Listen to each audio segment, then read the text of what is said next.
Hi there, this is Peter and Olivia, and today we are reading from 1 Chronicles chapters 11, 12, 13 and 14. And we are reading from the New International Version.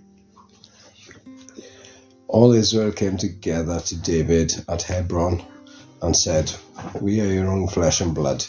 In the past, even while Saul was king, you were the one who led Israel on the military campaigns. And the Lord your God said to you, you will shepherd my people and you will become their ruler." When all the elders of Israel had come to King David at Hebron, he made a covenant with them at Hebron before the Lord, and they anointed David king over Israel, as the Lord had promised through Samuel.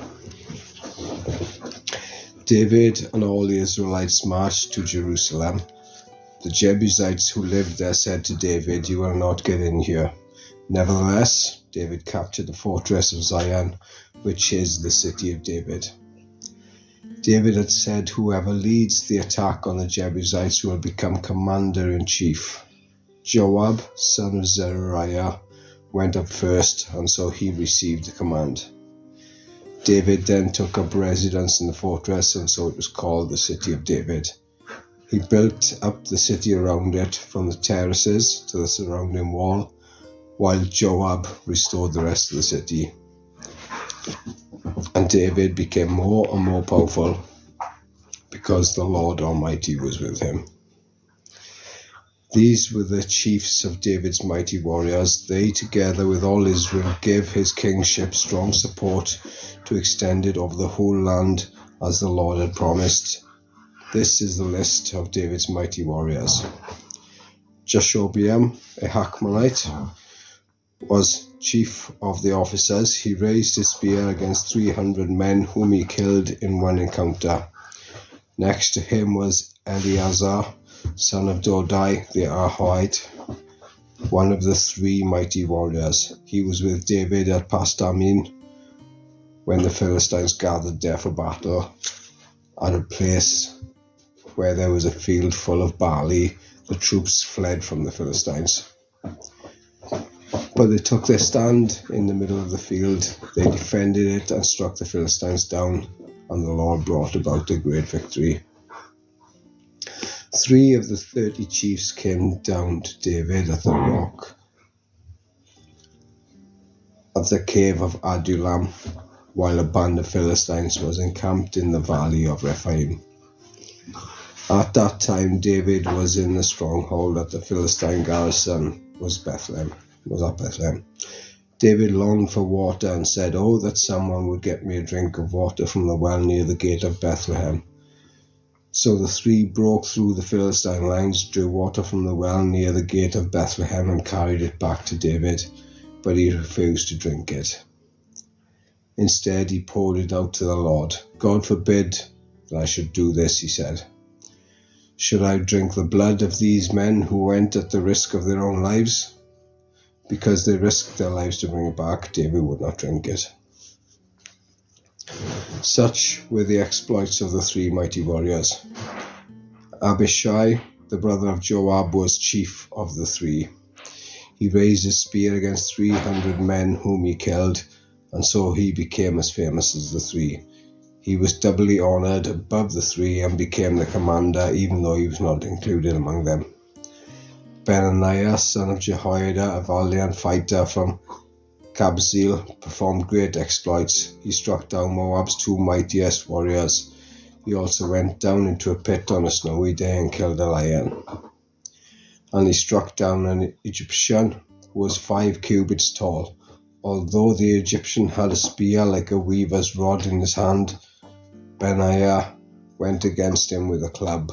He snatched the spear from the Egyptian's hand and killed him with his own spear.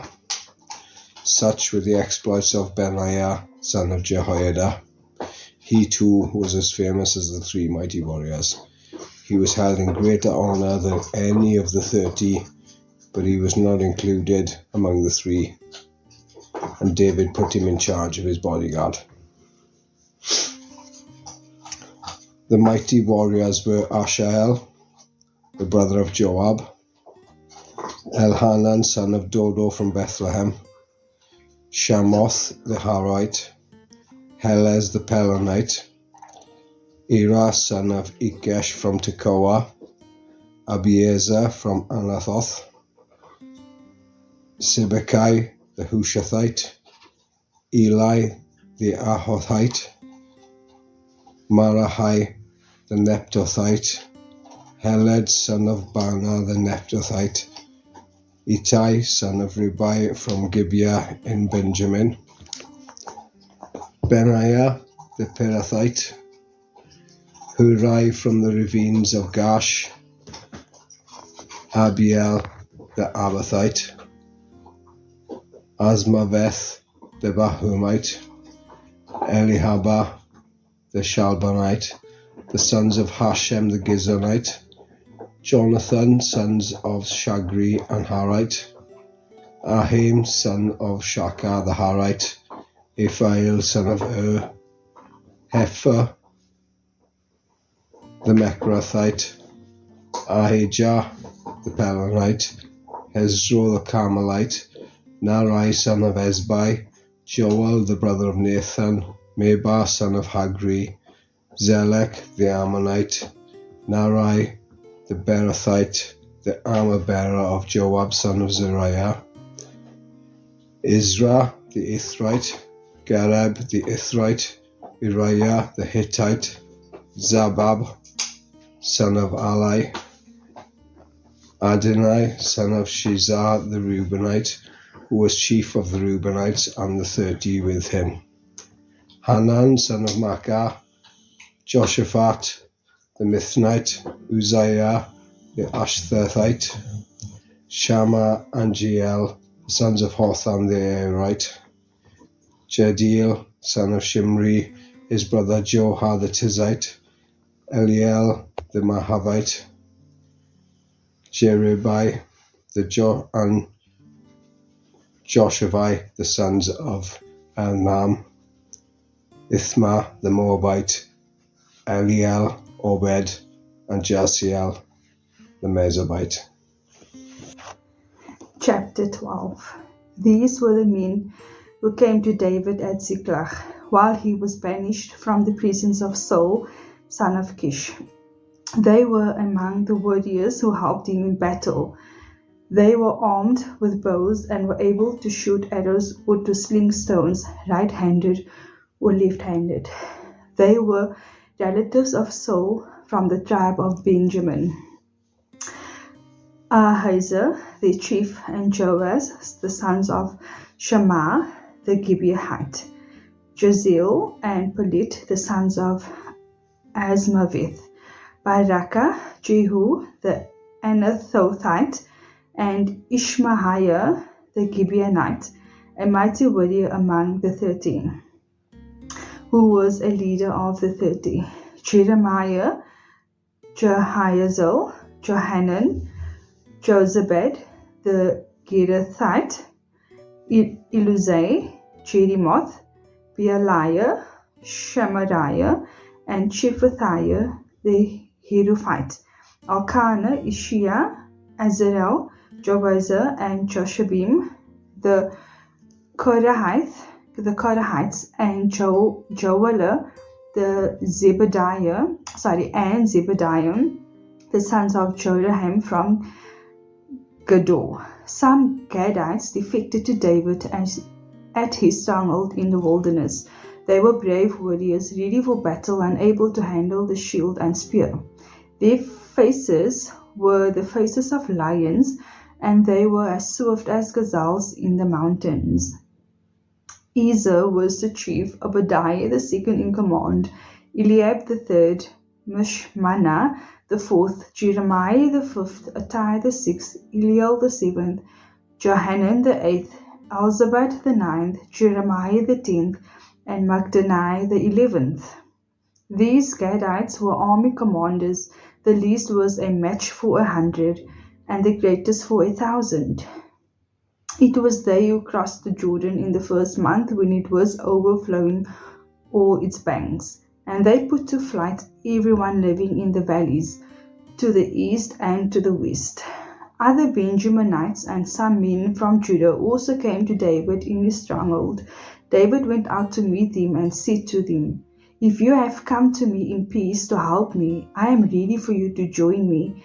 But if you have come to betray me to my enemies when my hands are free from violence, may the God of our ancestors see it and judge you." Then the Spirit came on Amashai, chief of the 30, and he said, "We are yours, David. We are with you, son of Jesse. Success, success to you, and success to those who help you, for your God will help you." So David received them and made them leaders of his raiding bands. Some of the tribe of Manasseh defected to David, that when he went with the Philistines to fight against Saul, he and his men did not help the Philistines, because after consultation the rulers sent him away. They said, "It will cost us our heads if he deserts to his master Saul."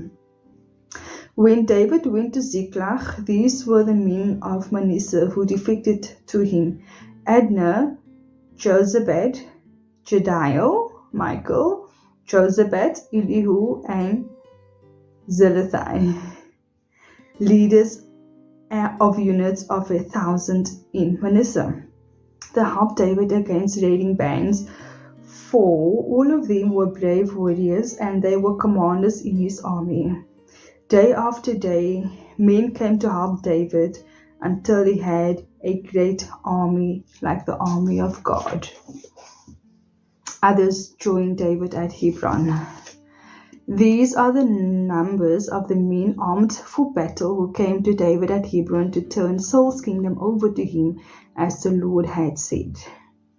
From Judah, carrying shield and spear, 6,800 armed for battle. From Simeon, warriors ready for battle, 7,100. From Levi, 4,600, including Jehoiada, leader of the family of Aaron, with 3,700 men.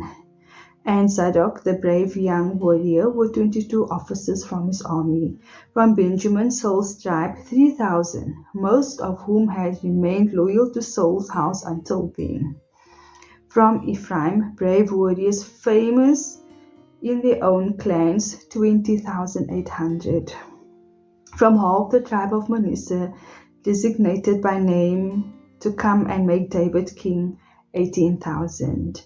From Issachar, men who understood the times and knew what Israel should do, 200 chiefs, with all the relatives under their command. From Zebulun, experienced soldiers prepared for battle with every type of weapon, to help David with undivided loyalty, 50,000. From Naphtali, 1,000 officers, together with 37,000 men carrying shields and spears. From Dan, ready for battle, 28,600. From Asher, experienced soldiers prepared for battle, 40,000. And from east of the Jordan, from Reuben, Gad, and the half-tribe of Manasseh, armed with every type of weapon, 120,000. All these were fighting men who volunteered to serve in the ranks. They came to Hebron fully determined to make David king over all Israel. All the rest of the Israelites were also of one mind to make David king. The men spent 3 days there with David, eating and drinking, for their families had supplied provisions for them. Also their neighbors from as far away as Issachar, Zebulun, and Naphtali came, bringing food on donkeys, camels, mules, and oxen. Wow! There were plentiful supplies of flour, fig cakes, raisin cakes, wine, olive oil, cattle, and sheep, for there was joy in Israel. Wow. Beautiful. Chapter 13, bringing back the ark.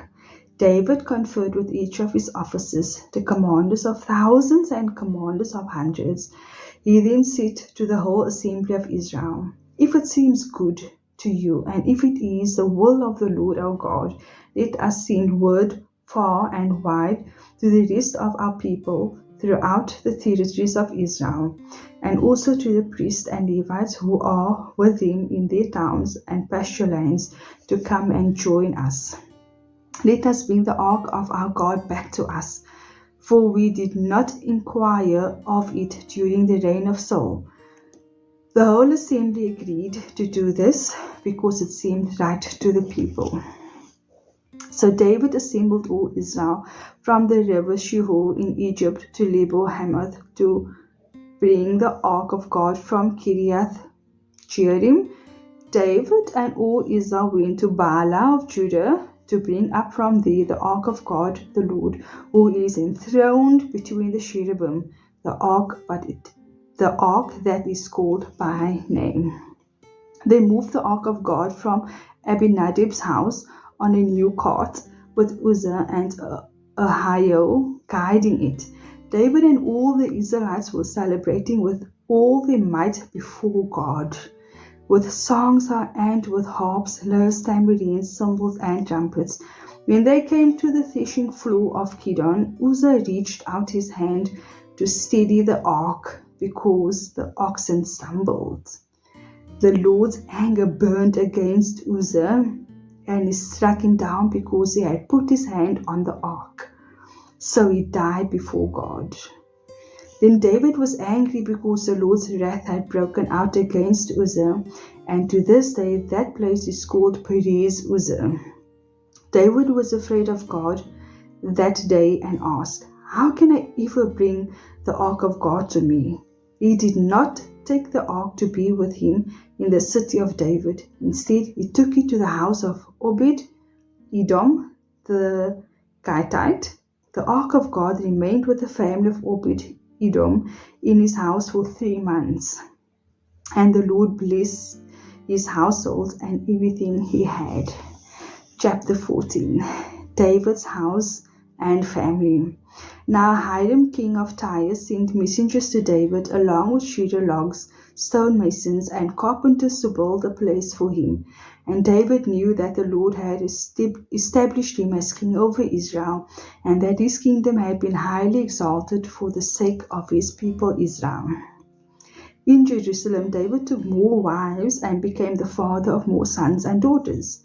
These are the names of the children born to him there: Shammua, Shobab, Nathan, Solomon, Ibhar, Elishua, Elopet, Noga, Nepheg, Japhia, Elishama, Belihada, and Eliphelet. David defeats the Philistines. When the Philistines heard that David had been anointed king over all Israel, they went up in full force to search for him. But David heard about it and went out to meet him. Now the Philistines had come and raided the valley of Rephaim. So David inquired of God, "Shall I go and attack the Philistines? Will you deliver them into my hands?" The Lord answered him, "Go, I will deliver them into your hands." So David and his men went up to Baal Perazim, and there he defeated them. He said, "As waters break out, God has broken out against my enemies by my hand." So that place was called Baal Perazim. The Philistines had abandoned their gods there, and David gave orders to burn them in the fire. Once more the Philistines raided the valley, so David inquired of God again, and God answered him, "Do not go directly after them, but circle around them and attack them in front of the poplar trees. As soon as you hear the sound of marching in the tops of the poplar trees, move out to battle, because that will mean God has gone out in front of you to strike the Philistine army." So David did as God commanded him, and they struck down the Philistine army all the way from Gibeon to Gezer. So David's fame spread throughout every land, and the Lord made all the nations fear him. And that's the end. Thank you. I hope you were blessed.